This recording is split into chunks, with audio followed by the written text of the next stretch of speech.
Jasraj ফিল্মসের spy ইউনিভার্সের পরবর্তী cinema war 2 নিয়ে দর্শকের আগ্রহের কমতি নেই। প্রযোজনা প্রতিষ্ঠানও চাইছে খুব দ্রুত সিনেমাটি দর্শকদের সামনে নিয়ে আসতে। সেই ধারাবাহিকতায় সিনেমাটি মুক্তির ঘোষণা দিয়েছে প্রযোজনা সংস্থা। জানিয়েছে মুক্তির দিনক্ষণ, কিন্তু কবে মুক্তি পাবে ওয়ার 2 এবং নতুন কোনো চমক রয়েছে সিনেমাটিতে, তা নিয়ে থাকছে আজকের প্রতিবেদন এবং আপনাদের সঙ্গে আছি আমি মামুনুর রহমান।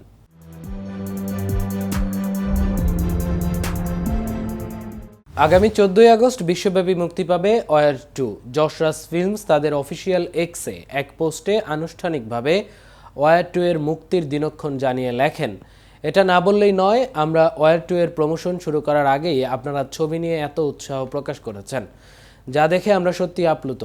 চলতি বছরের 14 আগস্ট বিশ্বব্যাপী নানা প্রেক্ষাগৃহে এই ছবি ঝড় তুলবে।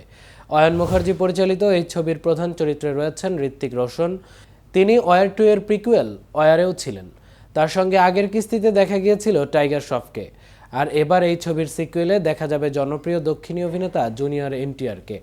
প্রসঙ্গত 2012 সালে সালমান খান এবং ক্যাটরিনা কাইফ অভিনীত একটা টাইগার ছবির হাত ধরে যশরাজ ফিল্মস তাদের স্পাই ইউনিভার্সের পথ চলা শুরু করেছিল। ছবিটি ব্যাপকভাবে বাণিজ্যিক সাফল্য পাওয়ায় প্রযোজনা সংস্থা দুটি সিকুয়েল তৈরি করে। একটি হলো টাইগার জিন্দা হ্যায়, যা 2017 সালে মুক্তি পায়, আর একটি হলো টাইগার 3। এই ছবিটি 2023 সালে মুক্তি পায়। তবে শুরু থেকেই স্পাই ইউনিভার্স তৈরির তেমন কোনো পরিকল্পনা ছিল না প্রযোজনা সংস্থার পক্ষ থেকে। তারপর 2019 সালে মুক্তি পায় টাইগার শ্রফ ও ঋত্বিক রোশন অভিনীত ওয়ার। এরপর 2023 সালে যখন শাহরুখ খান এবং দীপিকা পাডুকোন অভিনীত পাঠান মুক্তি পায়, তখন জানা যায় এই ছবিগুলো নিয়ে স্পাই ইউনিভার্স তৈরি হতে চলেছে।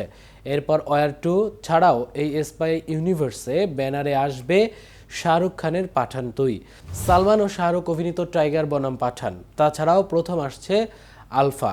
এই ছবিতে মুখ্য ভূমিকায় দেখা যাবে আলিয়া ভাট এবং শর্বরীকে।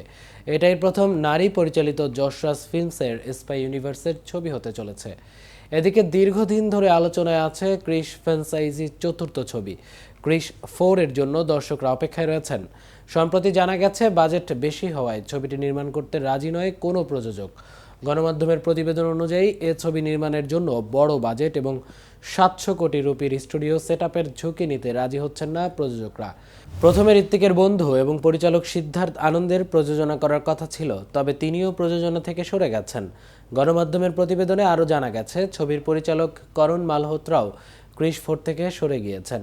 এর আগে একটি সাক্ষাৎকারে ঋত্বিকের বাবা রাকেশ রোশন জানিয়েছিলেন তিনি পরিচালনার কাজ থেকে অবসর নিয়েছেন এবং আর কোনো ছবি পরিচালনা করবেন না।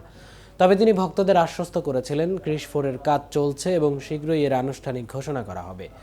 আজ এ পর্যন্তই। এতক্ষণ কেটিভির সাথে থাকার জন্য ধন্যবাদ।